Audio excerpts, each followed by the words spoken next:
So, welcome to the first episode of the First Steep. This is our tea podcast. I'm Colin. Oftentimes, I go online by Vodka. Elise, I'll let you introduce yourself. My name is Elyse, and I'm also often going by Tealet online. People know me as Tealet, but Tealet is a B2B marketplace for independent tea growers to market and distribute their teas to tea business buyers around the world. And I just like to drink tea and stream about tea, so we thought this would be a fun partnership. Yeah, this is going to be fun. We're both streamers. We met through TikTok, and then then took us to Twitch, which that's the place to be. And Yeah, this is going to be great. Yeah, we're going to learn about tea together. I have over a decade of experience working in the tea industry, learning about tea in a very deep way, and have the great fortune of having collected a lot of really incredible stories, not just of the tea and how the tea is processed, but also of the people, the people Mm. behind the tea. So Colin said, hey, we could probably have a cool little collaboration, bringing our interests together, and of course having a little bit of fun at the same time, I'm sure.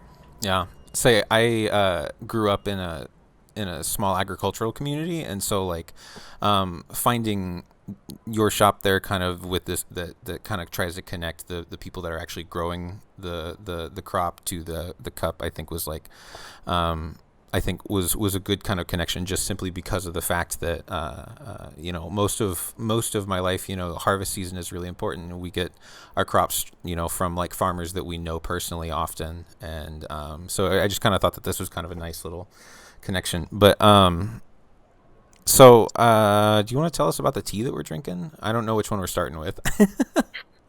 Well, I mean, we got a first flush and a second flush. It seems kind of to make sense to start with the first flush. Yeah. But so What we decided to do on this series, which we're going to be hopefully doing every Monday evening, Mm-hmm. is uh, juxtaposing two different teas as an educational storytelling experience. So um, those different pairings are going to be maybe coming from the same origin, or maybe they will be similar styles of tea from different origins. So like there's going to be some type of either parallel or contrast or complement that's going to happen with the teas. And so today, our first episode is asking the age old question, which is better, first flush or second flush Darjeeling? We'll be having some beautiful handmade Darjeeling teas from the Yanki Tea Factory in a small village called Boon,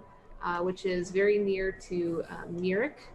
Um, oh, thanks for the view. Out of pure interest, because I know that, like, in my experience, like, black tea is fairly aromatic, and Stripe has come to say hello. I actually brought out aroma cups as well, just for the sake of, like, why the hell not, right? Yeah. So I'm excited about this. My experience with like Darjeeling black teas has been like very light body, almost like fruity teas, but I have no idea. I've never actually had a first flush, so. Yeah. Well, here's the funny thing, the funny argument about Darjeeling black tea is that Hmm. technically it's actually oolong tea. Why Uh, is the, that? the aesthetic in the processing of Darjeeling teas is not a at least 80% oxidation. When it comes to the difference between oolong and black, Right. um, you need to have at least 80% oxidation for it to be a black tea, technically. So, um, yeah, they do stop the oxidation. It's more black than green, but that's what gives it that kind of like fruitiness, and sometimes even floral aromas. Is that it's not fully oxidized. It's not fully malty, intense sweetness that you get from like Assam, which is a very highly oxidized Right. black tea. Mm-hmm. So basically, what I'm picking up, because like I know that like with not necessarily like Yansha, but if I'm thinking about like Chinese oolongs, maybe like Dansong, there's like a good amount of like kind of fruity like aromas and flavors that I get from some of those. So kind of what I'm picking up from what you're saying, I guess, is that as a result of that less oxidation, maybe that's kind of like how some of those flavors might kind of show up in both, or Yep, exactly. okay.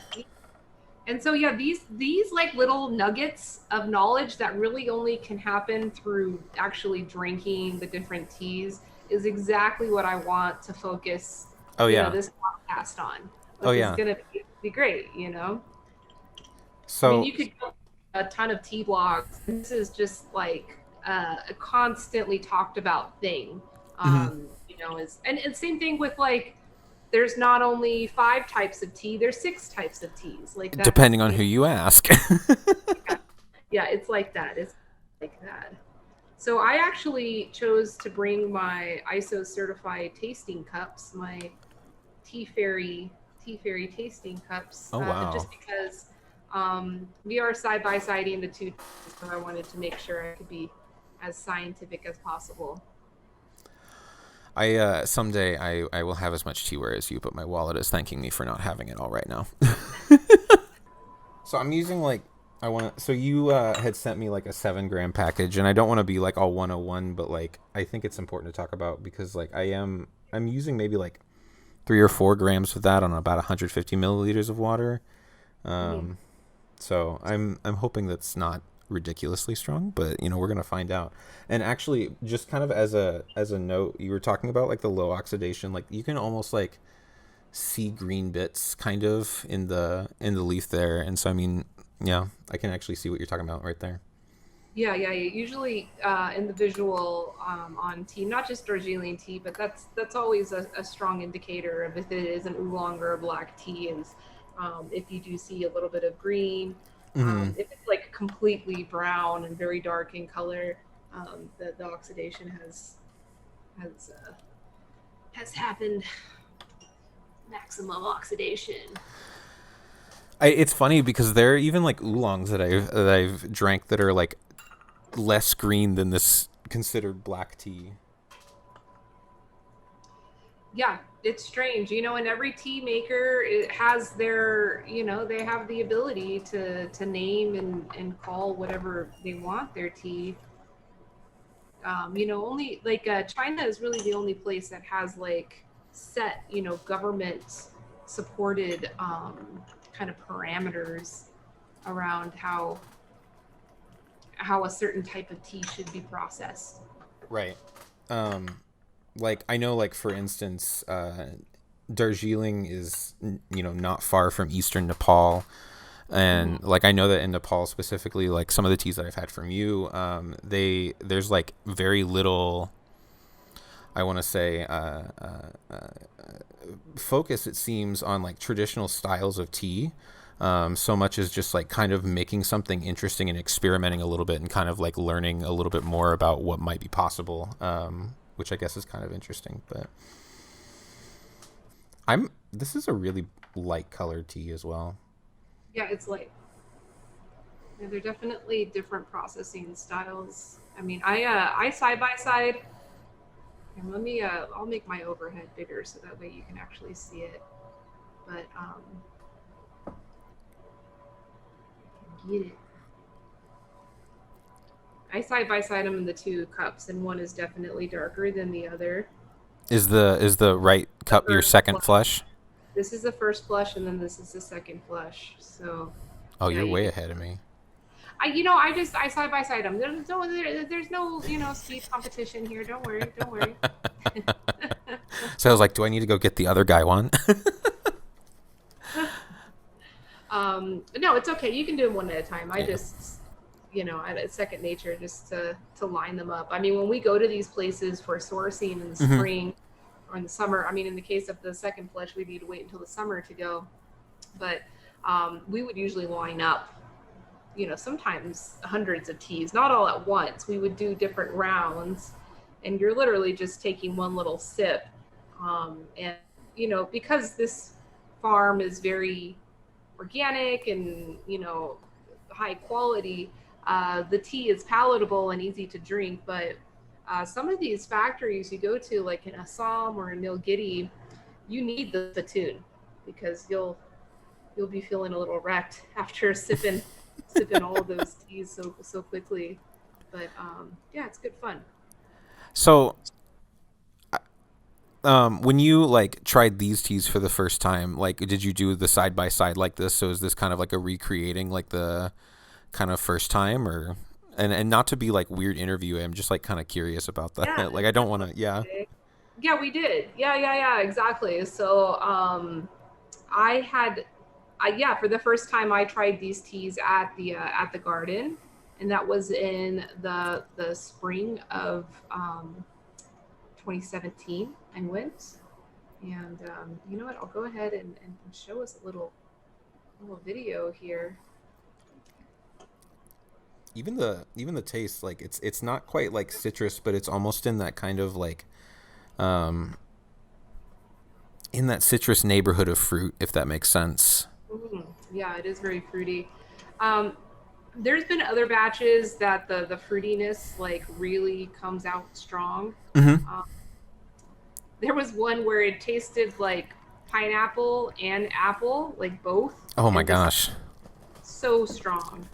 I'm just like giving you a visual of the terroir here. Mm-hmm. Uh, this is a mother and son team. They kind of run the factory. They their names are Yanku and Alan, and Yanku is like she's just a fierce woman. I love her, and I want to manifest everything that she represents because she's just an all around badass. She Um, kind of looks like it too. I mean, with right? You the wouldn't with want the to mess with outfit, her. You wouldn't want to tell her her tea's not good. right? But yeah, so she's from that area. Her and her husband are, kind of involved in the community there in Mirik, which is, the closest town. So in the Darjeeling area, which you said is right next to Nepal. I Right. mean, just like 5 miles up the road from where they are is a Nepal border. So, you can step on either side of the country right there. The main city areas, there's not many of them. Darjeeling, of course, is like a city, but another one is called Mirik, and this is closer to Mirik. These places are not very far from each other, only like 40 kilometers or something, but Yeah. it could take like hours to travel that distance because of all of the mountainous. I mean, the whole area is just all mountains. Say And it's not a straight shot. You got to kind of navigate some terrain, I'm imagining. Definitely. Yeah. Yeah. It's not a straight shot. I mean, thank goodness since the first year that I've gone there, there have been vast improvements in the roads, Mm-hmm. which is really nice. Can't say the same thing about Nepal. Nepal is definitely, like, even though they're right next to each other, it's an interesting thing to look at the development, the level of development between Darjeeling and Nepal, because Darjeeling is a part of India. It Right. wasn't always part of India. Before British colonization, Darjeeling was actually a part of the Nepal kingdom, and but it was sparsely populated. It wasn't populated with a lot of settlements. It was sparse, different groups and families throughout the mountains. But when the British came, that ended up being the last stronghold that they were able to capture there Oh. in sorry, I don't have my video on for you, but that's fine. I think you're enjoying this video of Alan and his mother Yonko talking in the tea field. It's oddly relaxing. Like, I'm just It's like, relaxing. wow. I would love to hang out in those tea fields. It's beautiful. I mean, look at that. I mean, this is such a great visual of the terroir that's there. Like high elevation, really crisp, beautiful air, and that haze. That's something like in Taiwan they always talk about. Like when you see the misty mountain, it's good for terroir. It's good for the weather. It's good for the moisture, because yeah, tea plants definitely like to be moist, but they don't like to be moist. You know what I mean? Right. They Right. Yeah.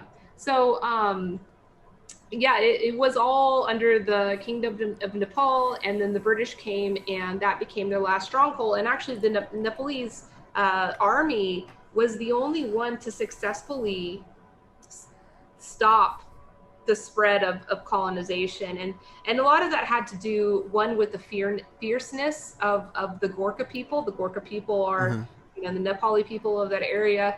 They're known of being very, very fierce people. Also very loving and dancing and having fun loving people, but also very fierce for their family and community. And then also the mountainous terrain, Right. which Yeah. was their advantage as well. And so the British kind of stopped there in Darjeeling. Again, there wasn't a lot of population there, so it was very easy for them to get there. And then they started building the tea industry, and that's a whole other story. Maybe one day we can talk about that. Yeah. But the tea industry was started there, and I hate this term, but people in the industry use the term of imported labor from Nepal. I just find that term so offensive. I don't know why, but Yeah. basically, people from Nepal were brought into Darjeeling to work in these tea fields, and so now Darjeeling, the whole area of Darjeeling, is quite populated, and is a lot of I, mostly Nepalese people. yeah. I knew where that was going. Yeah. Yeah, which is Yeah. wonderful. But unfortunately, all of the tea salesmen, all of the people that represent Darjeeling, the brands and the people in the business, they are not Nepalese. They are, I can't generalize actually, but part of the state, because it's a lot, and Yeah. I don't Yeah. want to Yeah. list, Yeah. Yeah. I Yeah. don't No, want I to list feel the you. whole I feel thing. you. But Darjeeling is part of the state of West Bengal, which is actually where Calcutta is, and so a lot of the business of Darjeeling tea is actually coming out from Calcutta, which is quite far from Darjeeling. The state of West Bengal is actually very long, um, Right. and kind of awkward shaped, and it's like, why is it so long? Like Calcutta is all the way down here. Like why? And that's strictly because of the Darjeeling tea industry. That when India gained its independence, the traders and the business people of Calcutta, who did end up acquiring all of those tea estates from the British planters, were then they wanted to have control on it. So all of the government control is down in Calcutta. But anyway, Yanku, she's a fiery one. There's not a whole lot of empowerment of the Nepalese people there, because that offensive term, imported labor, Right. still kind of resides there. That like you live here and we just work in the tea fields. Um, but she's an entrepreneur. She started collecting tea leaves from the various small tea growers in their area, which this is a common trend in India, Mm-hmm. of small tea growers. I believe you had a guest on this past weekend that probably talked to you in great depth about that, the concept of small tea growers. Have you Yeah. heard of this? So you're talking about Sussman from Ketley. Are you talking about like when he's like sourcing the tea that he's selling on his shop, like from the smaller tea growers in like Nilgiri? Yes. Yeah. Yeah. Yeah. Yeah. Yeah. Yeah. Yeah. Yeah, so there's actually, I think it's surpassed to become a majority Mm-hmm. of the tea supply in India is supplied by small growers. So they are technically autonomous entrepreneurs, which is great. We need to celebrate that. But there's not a whole lot of transparency about the business behind, when they take their harvested tea leaves to the local tea factories, or what's called the bot leaf tea factories. There's not a whole lot of transparency about how that business works, and that is not an empowering business. We're talking like 12 cents a kilo for the Right. for the green leaf. So, And um, and yeah, if these, I mean, and it's kind of so what I kind of know is that in a lot of in Darjeeling, I think you were mentioning earlier, or maybe this was just I was reading this earlier, right? Was just kind of about how it's not so much like the this specific tea is kind of like the first one, kind of like one of the first ones of its kind, is kind of how you described it. But basically, I know that a lot of the Darjeeling tea production is mostly for Western style teas, right? So when you're talking about like the people that are like taking their leaf to the tea factories, is that like, and like how most of the tea from Darjeeling comes from these like smaller estates, is that like where how I guess I'm curious, kind of like how the tea factory situation works, because like the tea factory thing, like I know works one way in China, works another way in Nepal, works another way in, you know what I mean? Yeah, very much. Yeah, good that you know that. So Darjeeling is unique for the Indian tea industry. Right. Darjeeling is unique in that at this point, the majority of Darjeeling tea is coming from, estates, but these factories have large enough capacity, production capacity, that they cannot process just from their own harvest, from their own gardens. They need to source from other gardens around the Oh, okay. I area. see what you're saying. So this is what there's not a lot of transparency. So some of the Oh, most famous tea gardens of Darjeeling, I've met small tea growers that, live 20 kilometers away, and they say, oh yeah, we've got a contract that all of our green leaf goes to that factory and it just gets all blended together into their product.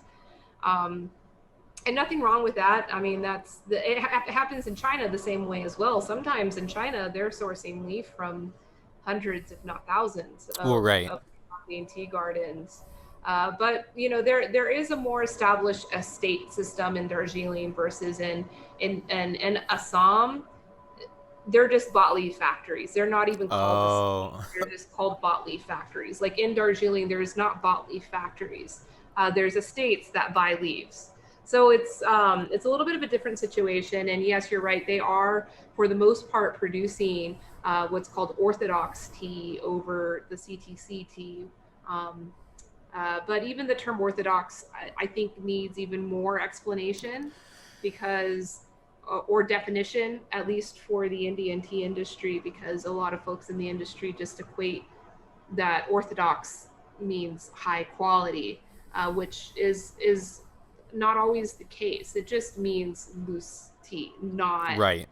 not CTC, like the traditional style of rolled teas versus the masticated, with the I pebble.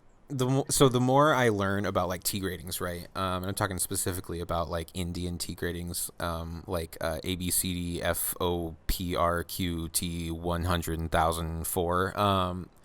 I I don't, and I feel like with Orthodox, like with this Orthodox kind of like classification versus CTC classification as well, um, I think it kind of creates kind of an interesting kind of issue of, well, which one is higher quality, because I think they're both kind of appropriate in different situations as well.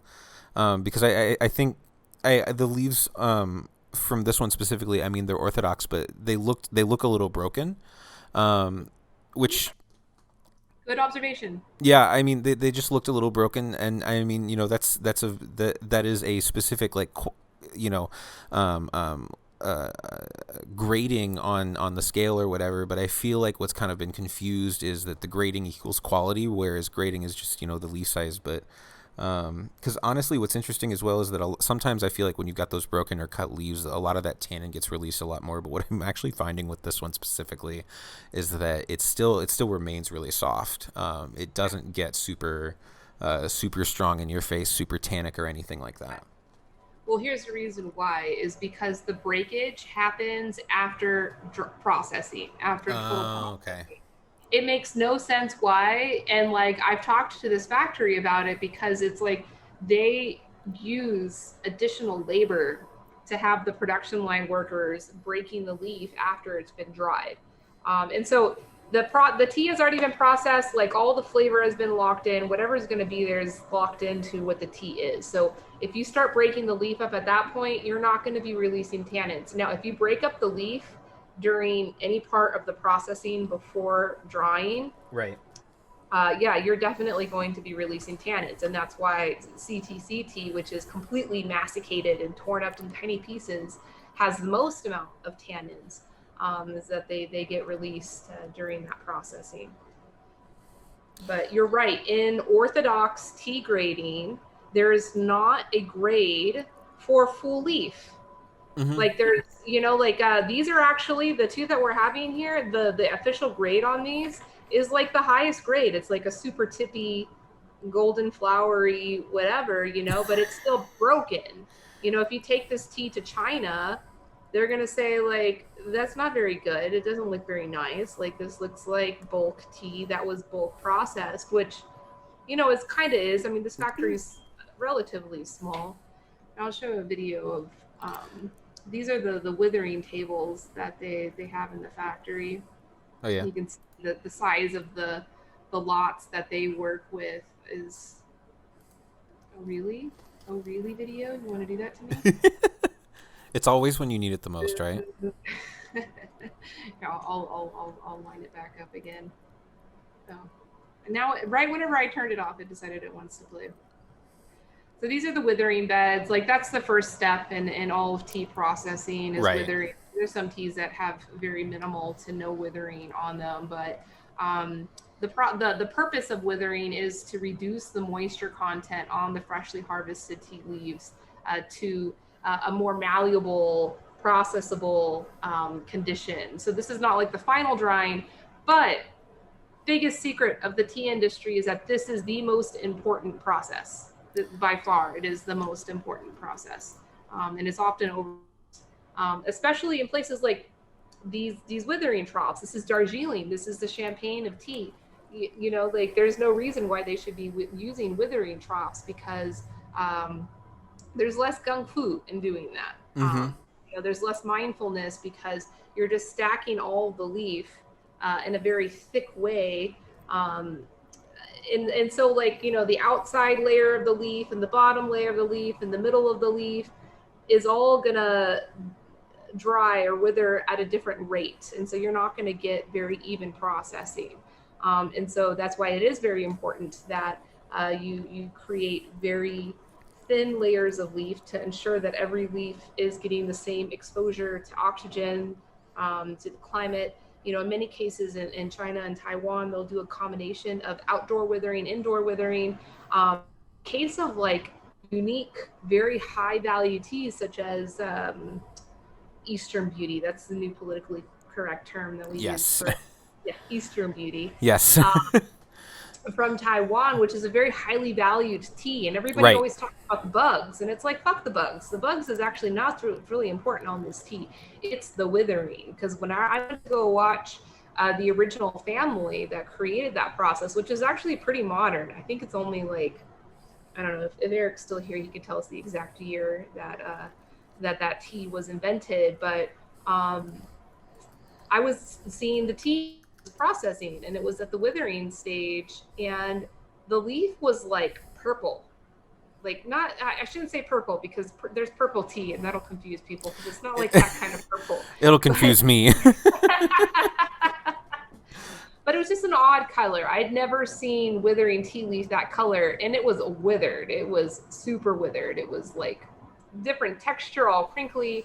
And I asked the tea master there, and I said, "Hey, how long have you been withering this for?" And it was like, "Can't tell you. Like that's the biggest secret. How dare you even?" And like a tea farmer friend that took me there, he was like, "Oh, ask the tea master question. Like that's their biggest secret." But then he whispered to me, he says that it can be up to 3 days depending on the weather, which is a long time to be utilizing real estate space to just have these leaves laying out like that. And so that's why in these like high volume factories, they use these withering troughs.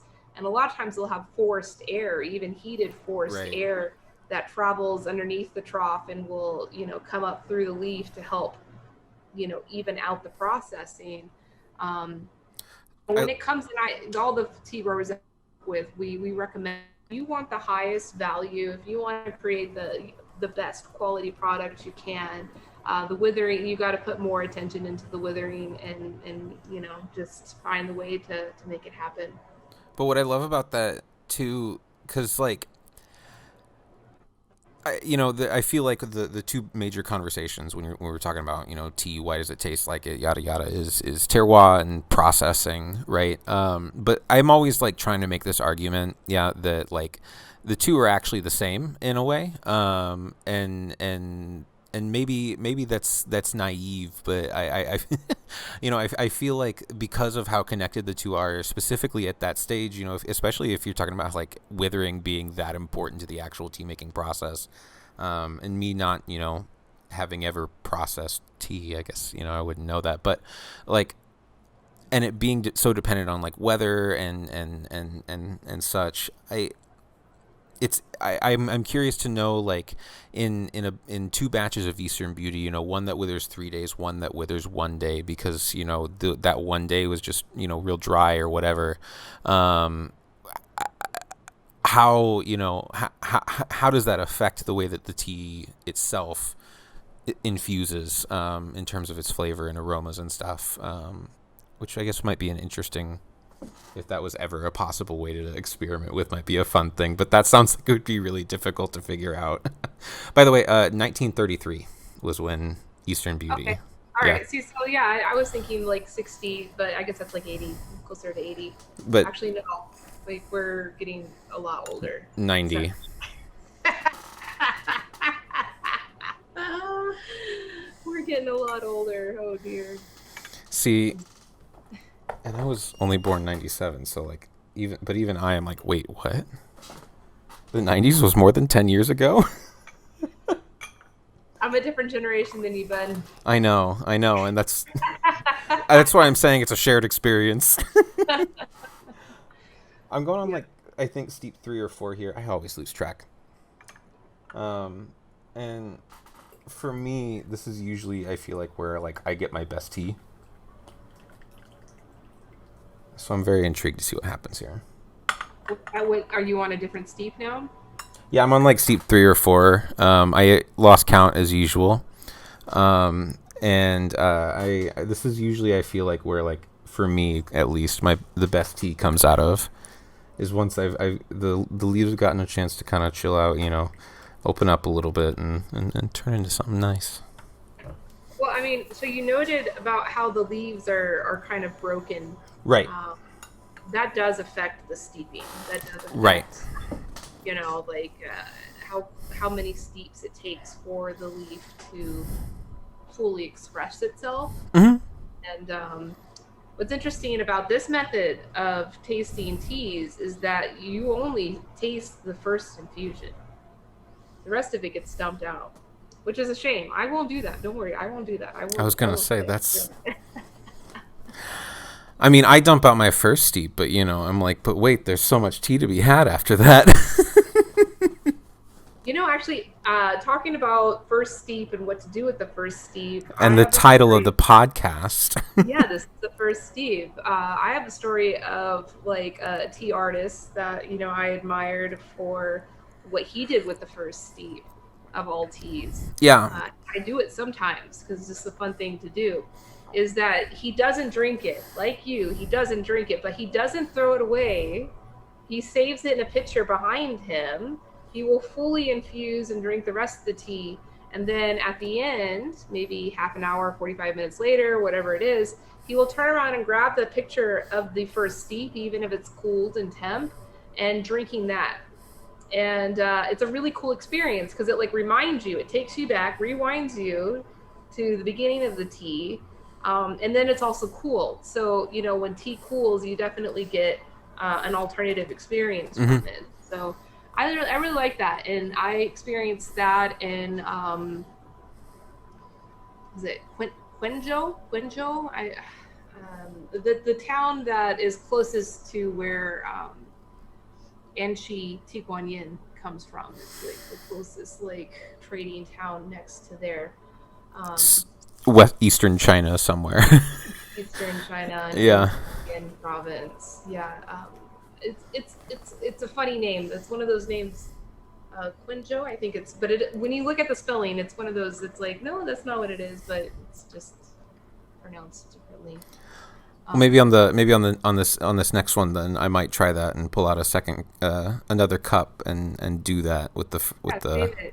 Yeah. Because that's interesting. Because that's not the first time that I've heard that done, and something I've seen a lot of lately is kind of interesting kind of discussion of how to make tea right. Because I've seen some people that say you always dump out your first steep. I've seen some people say that they drink it. I've seen some people say that they like to set it aside to compare, and and then I've seen a bunch of other people entirely that just think I'm doing interesting meditation ceremonies the entire time. He's doing a ceremony. Everybody come watch. He's doing a ceremony. My running joke is that yes, I am sitting in my apartment by myself every night for several hours in the evening, just performing tea ceremonies. Um, but ultimately, what I think is just kind of what was just kind of fun about that is just that like there's so many ways to make tea. There's so many wonderful ways to make tea, and Yeah. like and I feel like as long as you're like just kind of enjoying your tea and stuff like that, it doesn't really matter what you do with it. And I'm kind of curious to try this kind of, uh, setting aside that first steep, because when it comes to like the compressed teas and all that, I'm rinsing those personally, But like I'm open to try this, something I've never done before. I also rinse teas, and usually compressed teas, definitely so, and not because of its compressed nature, but because when it comes to especially the really highly compressed teas, like the shoe pours that have been Right. compressed. Um, like the shoe pour processing, the factory needs at least 3 tons of finished tea leaf to do the fermentation process, right? They need a lot of tea to create the heat. And these processing rooms are not necessarily the cleanest. So when Right. it comes to inoculation of the tea, it's hit or miss, and that's why a lot of shoe pours can often be fishy, is because of they had the wrong yeasties hanging out, and did the opposite type of fermentation that we want on it. But additionally, too, 3 tons of leaf is a lot of tea, and so Is oftentimes it? the sourcing it, yeah, that's a lot of tea. Have you carried 3 tons of tea? No, I regularly order 3 ounces of tea in one sitting, and that's it. I can't But imagine 3 tons. yeah, 3 tons is going to come from, especially if it's a single batch, 3 tons is going to come from lots of different places. Right. Yeah. Uh, Yeah. Yeah. hold accountable all of the farmers, agriculture practices is really difficult. And so it's questionable what's in the tea. And so, Right. yeah, without a doubt, if it's a compressed tea that I don't know where it came from, um, I will definitely rinse it just to clean it. Like sometimes tea needs to be cleaned. Mm-hmm. Um, in the case of these teas, they don't need to be cleaned. They came from like really crisp organic land, made with like really positive, good intentions. Yes, it's heartbreaking that the workers broke up the leaf post processing. That's just one of its cute little charming characteristics. But yeah, it's a very clean tea that you can certainly drink without rinsing. And so yeah, these types of teas are good to practice. You know, maybe drinking the first steep after Yeah. you finish drinking it. And yes, it was Quenjo. Quenjo. Quenjo is the town. That was it. Yeah. I would But it never has have an said it A that in it. way. It has an A in it, I so it looks never. like Quanjo, but it's Quenjo. That's what I mean. Yeah, I never would have said it that way if I'd have seen it that way the first time. That's funny. Really cool town. If you ever have a chance to go to China, like maybe not so much for the tea, because talking about clean organic teas, that whole area right there is all expanded agriculturally, monocultured, and a lot of agricultural chemicals are being used. The guy that introduced that little trick to me, he has actually discovered a couple of villages in the mountains where the tea growers there are still doing the traditional Tiguanian processing, Mm-hmm. but the price is like at least 10 times more than the Tiguanians that you can get with good quality in the local markets. So it's just Mild it's gamble. it's difficult to find clean tea. Yeah. I'm just kind of picky on it, like I didn't start this business as a connoisseur. I did not start it as somebody, that was interested in tea and studying tea and then kind of falling into the business. I was thrown in not into the business, but as a food scientist, Right. working in the industry, and then taking all of the steps to learn more about tea, and then the business has kind of happened. And so I learned about tea from drinking all these different teas from different small tea growers. A lot of them from China and Japan. I actually, studied tea in Japan for 6 months, and that's kind of unique. Not a lot of Americans, or any kind of foreigner in Japan gets that opportunity to study tea like on the ground like that. Now it's more and more, um, but I've had the great pleasure of developing my palate and developing my sensitivity for tea chi, which is really important. The chi, the energetics, um, from very clean, pristine places. And so now when I drink a tea that has what I like to call wonky energy, do you understand what I mean? Yeah, yes, I've definitely drank some teas with some really wonky energy. I'm super sensitive to it. Like immediately, I just Same. get this, like really pointed headache behind my eyeball, and I just yeah. I say I honestly the thing about the chi that kills me is that it's such a weird thing to explain, and I don't feel like I fully understand it still, but I think I also don't need to necessarily understand it to know what it is. You know what I mean? Like it's one of those that just kind of it's a thing that you experience. There was an Indian tea. It was a wild black tea from Manipur that I was drinking, and I'd had a few sessions with it. I'd enjoyed it. I'd cold brewed it a couple times. I'd made it in my to-go bottle at work. I'd made it on my table, and I don't know what was going on. But the last session that I had with it, and this is something that I think is really important to just kind of in regards to this. But the last session I had with it was completely different from the others, right?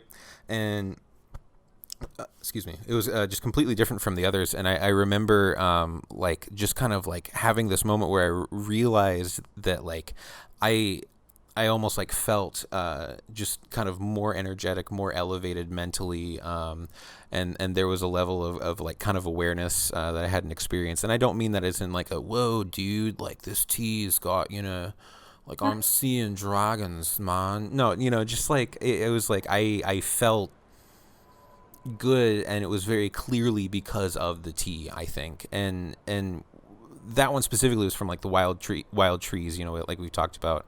And I don't know, I just think that something that's really kind of weird is that some people want to talk about what that is. How do you find teas with good chi and that kind of stuff?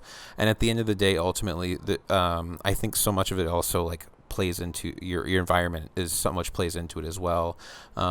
Did you have a good day? Did you have a bad day? Are you with good company? Are you by yourself? Are you anxious about something? Are you not? And I think that when we talk about chi, something that always kind of comes to mind for me is like I don't get why people wanna put it into a little this one's got good chi, this one doesn't. And I feel like it's just kind of a really complicated topic. But the clean, you're right though, the cleanest teas produce the best tea drunkenness, the best Yeah, wonky feelings.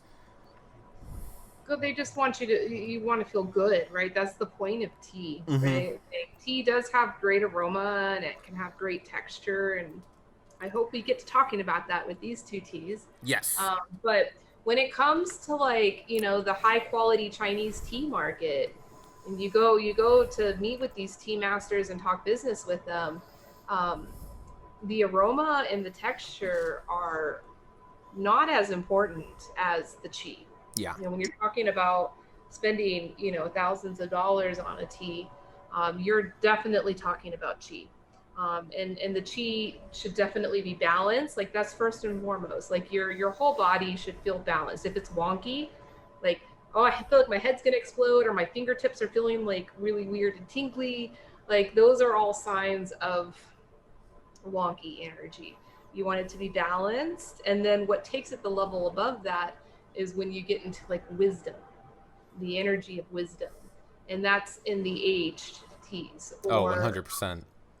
yeah, or in even the older trees. If the leaf material is coming from an older tree, you definitely will feel a different energy from it. So like we can talk about the energetics of these two teas.